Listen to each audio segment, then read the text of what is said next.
Hablando de libros, hablando de palabras. María Belgrano, hay una historia muy potente y cuando yo pregunto, nunca en mi vida hice una pregunta personal, pero sí si está incluida en la literatura o si apareció antes en algún texto que leí, ¿no es cierto? Que es la historia de Antonio de Benedetto y tu papá, ¿no? Como vos la traíste, vos la publicaste en un diario, me gustaría que cuentes algo de esto. Bueno, es a ver, mi padre, referente de la JP en San Luis,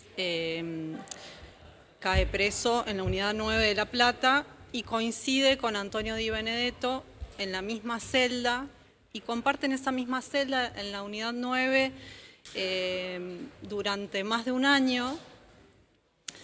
Y esa historia, ese evento en mi familia, tiene que ver con un relato que yo recibo de muy chica, ¿no? O sea, pero que tiene que ver con el relato de el amigo o el compañero de celda de mi padre, primero, ¿no?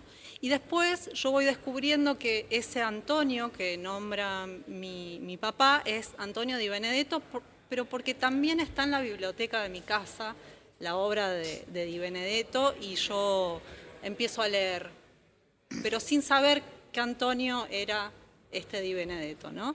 Entonces, medio que entre esa confusión y mis ganas de leer y de escribir, creo que es, hablando de lo fundante, ¿no? Es fundante en mi escritura, esa anécdota, ese evento familiar, porque bueno, tiene mucha tela para cortar como historia, ¿no? Como relato. Claro, porque, a ver, se conecta con Antonio de Benedetto. Primero, una excelente noticia que me la contó antes es que el papá está bien, tu papá está bien. Eso ya para mi generación, escuchar que está bien, ya es una enorme alegría. La otra es que Di Benedetto es un admirable escritor. Cuando uno hablaba con Saer, Saer le decía, hay dos grandes escritores que yo admiro mucho. Juan L., siempre hablaba de Juan L., Saer, y Antonio Di Benedetto. Digo, uno lee Sama o lee los cuentos de Benedetto, todo lo que escribe es de un nivel excepcional. Como este es un programa de libros, te digo, léelo, léelo. Es absolutamente notable. Daniel, a partir de lo que decía María, ¿no? Cómo la dictadura sigue marcando, ¿no? Cómo esas huellas que dejó siguen estando presentes. ¿Cómo lo pensás? Bueno, a ver, a partir de Alfonsín, él nunca más marcó o intentó marcar un límite estructural a la violencia de la dictadura. Algo así como que el alfonsinismo y todos los gobiernos posteriores, con matices, lo que dijeron es hay una línea divisoria absoluta en donde para atrás hay violencia y para adelante no. Para adelante democracia. Para adelante hay todas las formas de la argumentación, de la discusión pública, del debate, hasta con formas, si ustedes quieren, tensas, pero no violencia. La violencia quedó atrás. Bueno, a ver, el gobierno de Milei lo que hace es desdibujar ese límite. Vuelve a hacer coincidir o hace coincidir por primera vez violencia y democracia. Antes violencia y democracia eran cosas distintas. Eso no quiere decir que no pudiera haber hechos violentos, pero era una anomalía. Ahora no. Ahora democracia y violencia están superpuestos. Son como una misma cosa. Y además ha instalado que solo en el desborde hay verdad. Es como una especie de epistemología extrema en donde la locura es la epistemología.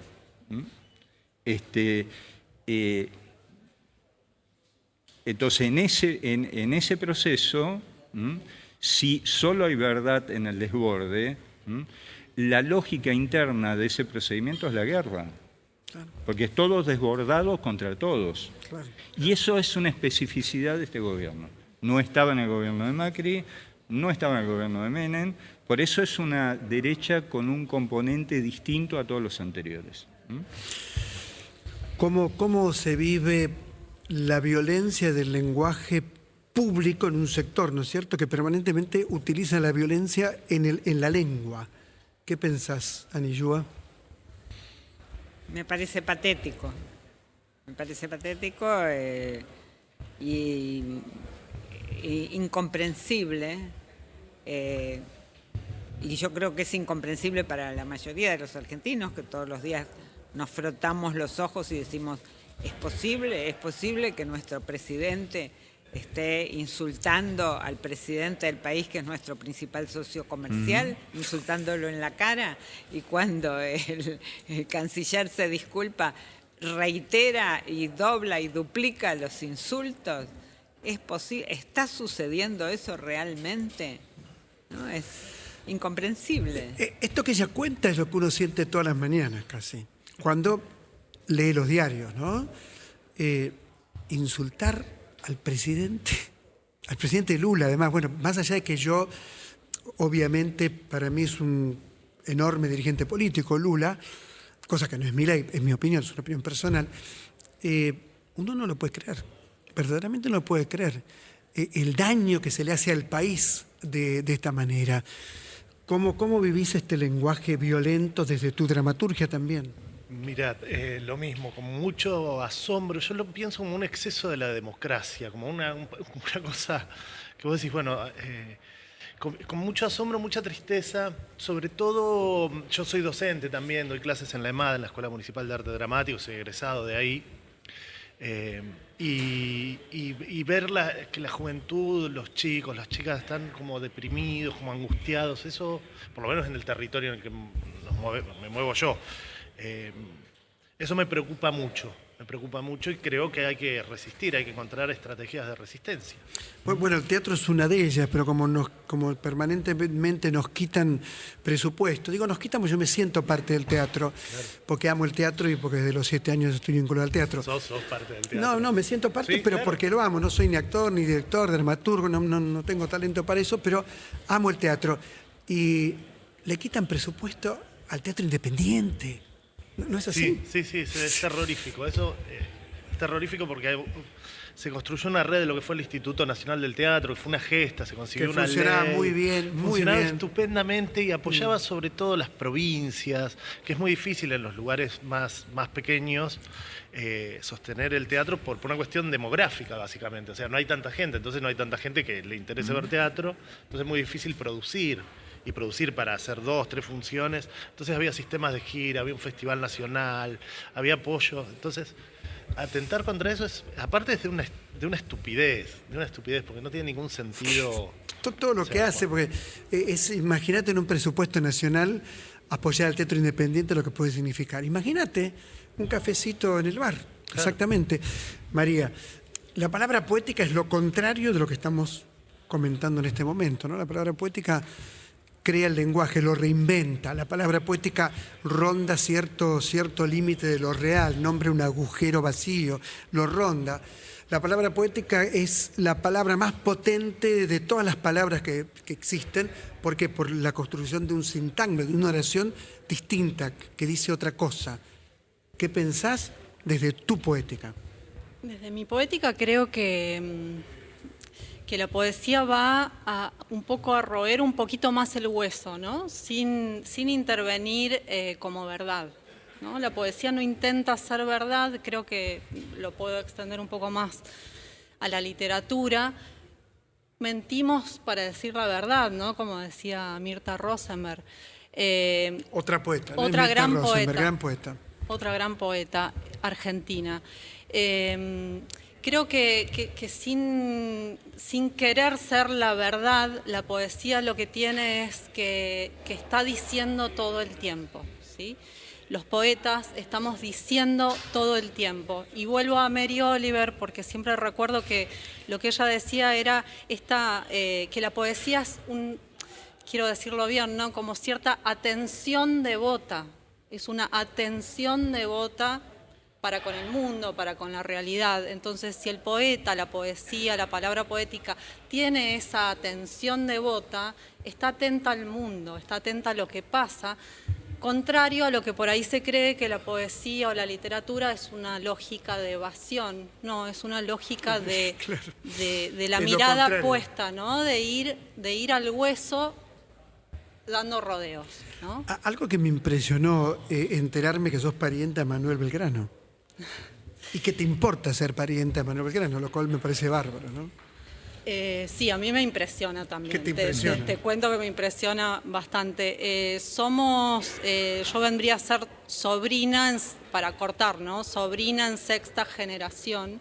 Venimos de Domingo Belgrano, uno de los 15 hermanos de Manuel Belgrano, que tuvo un hijo, Estanislao Belgrano, que no tuvo su apellido en el momento, no lo reconoció en el momento porque lo tuvo con Manuela Cárdenas, que era parda. En ese momento, bueno, era una situación difícil, pero lo reconoce intrafamiliarmente a ese hijo, pero el apellido se disputa después cuando ya está muerto Domingo Belgrano y este hijo hace uno de los primeros juicios de filiación y de ahí viene nuestro apellido. Más allá de esto, para mí es siempre un honor, ¿no? O sea, pensar no solo en Domingo, en Manuel Belgrano, en otros belgranos descendientes de esta familia. Es decir, había un proyecto de patria, ¿no? Lo que nos tiene que volver un poco locos de Belgrano otra vez es que había un proyecto de país, claro. y un proyecto tan descripto como después fueron los planes quinquenales, por ejemplo, ese nivel de descripción, ¿no? Hasta con dibujos. Bueno, el reconocimiento de los derechos de las mujeres, la educación, bueno, la riqueza, la pobreza, ¿no? En Belgrano es algo que marca mucho su ética de vida. Y creo que también un poco mi literatura tiene algo que ver, ¿no? con esta afiliación que bueno, que a mí me encanta leer la historia de Belgrano, de los Belgrano en general. Creo que tienen que ver con cierta literatura, ¿no? De cómo se fueron dando esas afiliaciones. Y a mí me parece extrañísimo ser Belgrano. Pero sos Belgrano, es Belgrano. Daniel, estábamos hablando de proyectos de país, ¿no? Es decir, que lo tuvo con distintas ideologías, ¿no? Lo tuvo Rosa, lo tuvo Sarmiento, aunque sean cosas muy distintas, lo tuvo Perón, lo tuvo Eva. Proyectos de país, ¿no? ¿No sería lo fundamental hoy tener un proyecto de país? Claro, para eso hay que tener una idea de sociedad. Un amigo y gran teórico de la política, Eduardo Rinesi, lo que dice es que lo que no hay en este ideario libertario es una idea de sociedad en términos de individuos asociados entre sí, sino que cada individuo, su lógica más general, es que cada individuo tiene que valerse por sí mismo y tiene que vivir por sí mismo y en donde no hay ningún grado de asociación. Por eso es esta idea de volver al estado de naturaleza. El estado de naturaleza es un estado de todos contra todos, de violencia de todos contra todos. Que gane el más fuerte. Que gane el más fuerte. Ahora, yo creo que hay una diferencia, porque Milei lo que hace es decir, vamos a un pacto contractual, como el de Hobbes, por ejemplo, que Hobbes dijo, bueno, por supuesto era un mito, ¿no? Estos se están matando todos contra todos, entonces paremos esta guerra, hagamos un pacto en donde todos ceden su libertad a cambio de seguridad. ¿No? Es un gran pacto de cambio de libertad por seguridad. Tipo Bukele. Un poco así, un poco así. Ahora, el tema es que en este mito hobbesiano, Hobbes, o sea, el Leviatán, se queda fuera del pacto. En cambio, lo que vende Milei es que él está dentro del pacto, que es alguien honesto, sin privilegios, etcétera, etcétera. Y intenta construir una retórica con eso, que por supuesto después se les cae a pedazo. El 3% no cuenta, Libra no cuenta, todo eso no cuenta. No, él intenta Adorni. reivindicar un conjunto de valores como efectivamente la honestidad, la autenticidad, la austeridad. Y a partir de ahí intenta construir como una idea de mito positivo, a partir pero no termina de ser eso la construcción de una sociedad, porque después todo el discurso más general es individuos solos, todos contra todos, aún con algunos límites, pero todos contra todos. Sí, el que es pobre es porque no fue buen empresario de sí mismo. Esa es un poco Pero la idea del hay milenismo. un proyecto de país, que va a ser un país extractivo, digamos, donde Sí, es cierto. se van a extraer las materias primas y no va a haber ningún tipo de industria liviana, digamos así. Bueno, es, no sé, un proyecto, nos quiere hacer retroceder 100 años. Ahora, o convertirnos en algo más parecido a otros países de América Latina que, bueno, que nunca a Perú, lograron, por ejemplo. A Perú, donde nunca lograron desarrollar una clase media como la que tuvo la Argentina. Entonces la quiere destruir. Ahora, vos fíjate, porque es bien interesante eso. Efectivamente, ellos dicen, no a la industria, hay que desarmar el conurbano. Claro. No sirve eso, todo ese mundo no sirve. Y entonces hay que armar el país sobre la cordillera, ¿no? Claro. Es un país puesto sobre la cordillera, con el extractivismo, el litio, Tal las cual. tierras raras y el petróleo, los combustibles. Entonces, sus teóricos Materia lo que prima. dicen es, lo que hay que hacer es que la población que está en el conurbano tiene que emigrar hacia esos lugares, pero tienen que ser solos, ¿no? Claro, el problema es que ese país sobre la cordillera prácticamente no tiene capacidad de producir empleo y la destrucción de la industria del conurbano deja a miles de personas sin trabajo. No solo eso, que ya hay varias provincias que están poniendo límites a la cantidad de personal que las empresas pueden tomar fuera de la provincia. Ujú. Hay que haber nacido ahí para poder acceder a un empleo dentro de la provincia. Bueno, la esperanza está en que todo se rearme como para que no continúe un mandato más, porque no quedaría nada en la Argentina. Bueno, ahí hay una cosa rara, hablando de tierras raras. Sí. Es raro porque la mayoría de la política y de la sociedad yo creo que están afuera de ese esquema y sin embargo no hay un ordenamiento interno para que haya una oposición a esto. Ay. Exactamente. Cambio de tema, vuelvo a las letras directamente, aunque estamos hablando siempre de palabras.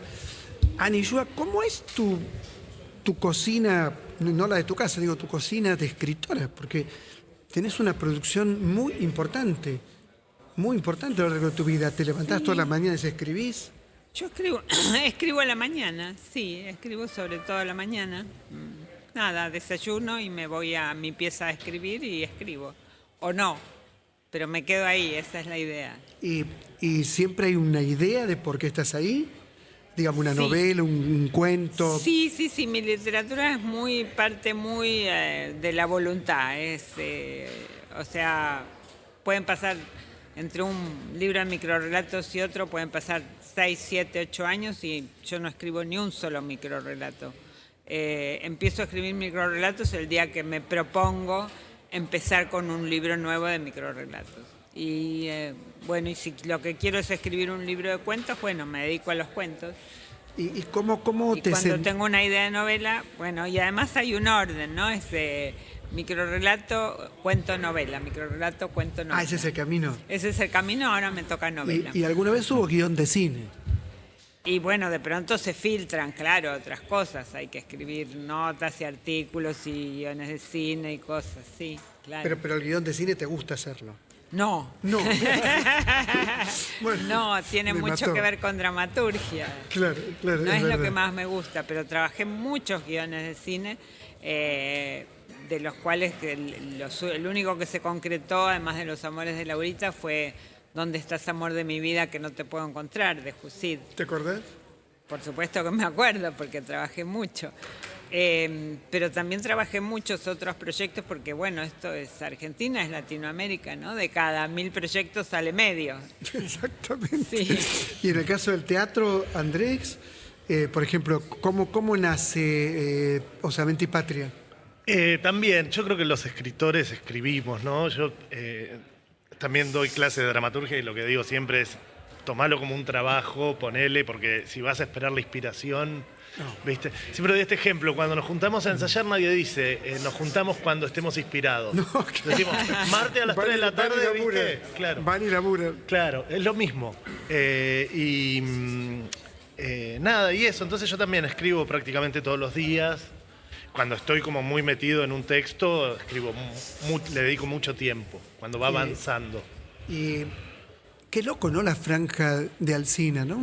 Una zanja, perdón, no la franja, una zanja que era una franja para que los bárbaros no invadieran. En realidad, te digo, entre nosotros no era ese el punto, sino que se robaban el ganado. Claro. Este era el punto. Era un punto comercial, ¿no? Tenía un fin más pacificador que lo que pasó después, que era frenar el malón. Claro. El malón es extraordinario porque los indios lo que hacen es aprender a domar mejor los caballos que los criollos, porque no les pegan, porque los acarician, los tratan de otra manera. Entonces tienen caballos más veloces y por eso pueden hacer la estrategia bélica del malón, que es entrar, tomar y salir y que no los puedan alcanzar. Y entonces a Alsina se le ocurre este delirio, hacer una zanja que cruza toda la provincia. Bueno, sí. Un delirio total, Un delirio alucinante. que aprovecharlo artísticamente es maravilloso, ¿no? ¿Cómo aparece y cómo es tu cocina de trabajo, ¿no? Y cómo aparece un poema, cómo aparece una idea de poema.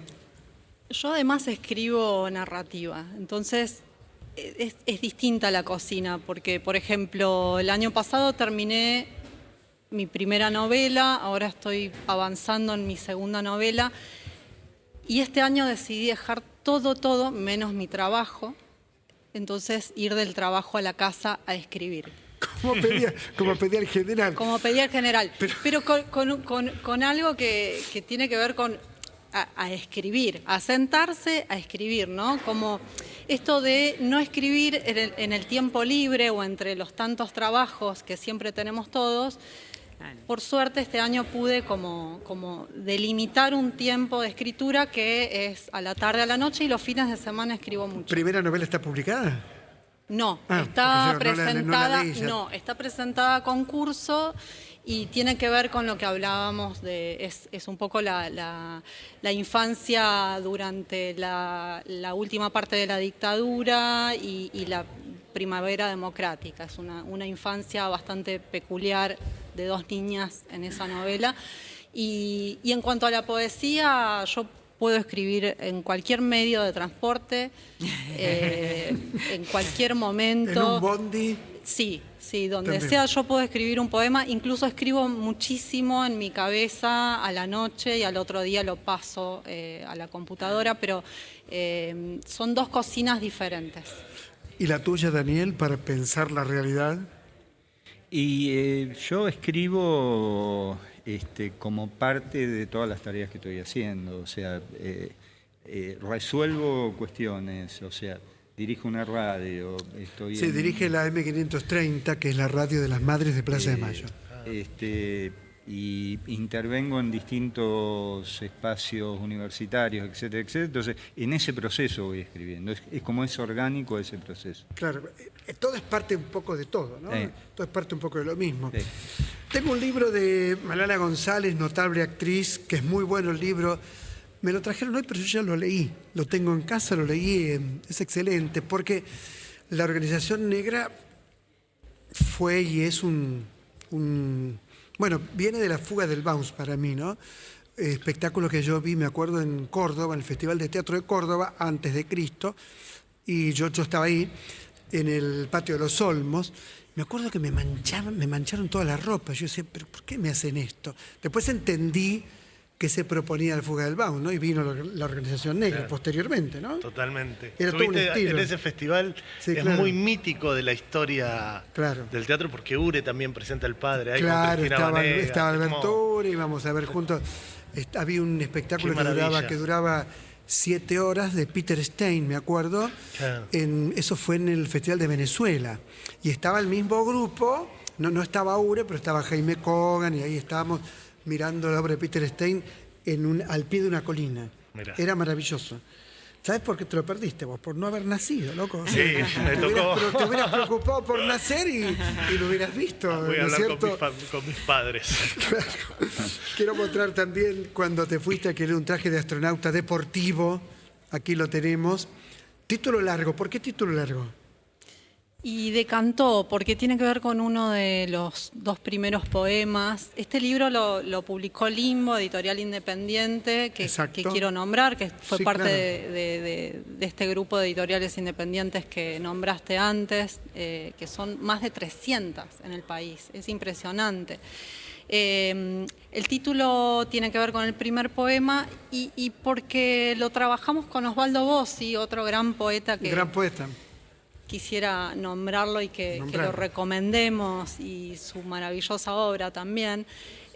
Lo trabajamos codo a codo con Osvaldo y decantó. Te podría decir que no fue una elección, viste, tan pensada, sino que fue parte de cómo tratamos este pasaje por los duelos, ¿no? Estas estrategias humorísticas que nos planteamos para atravesar cualquier duelo, ¿no?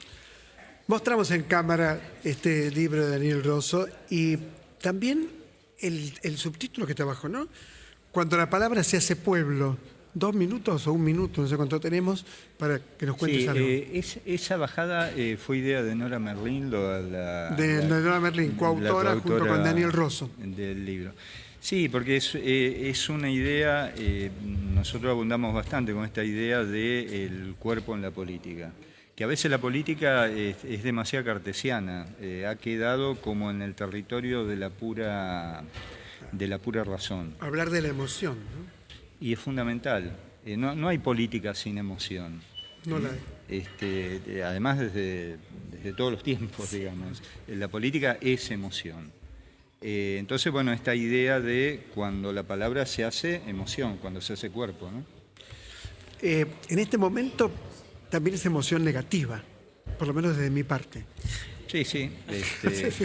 Bueno, a ver, esa operación que intenta hacer Milei de él quedar por afuera de la polarización, le exige un nivel de furia diaria enorme, porque todos los días se tiene que estar diferenciando de todos.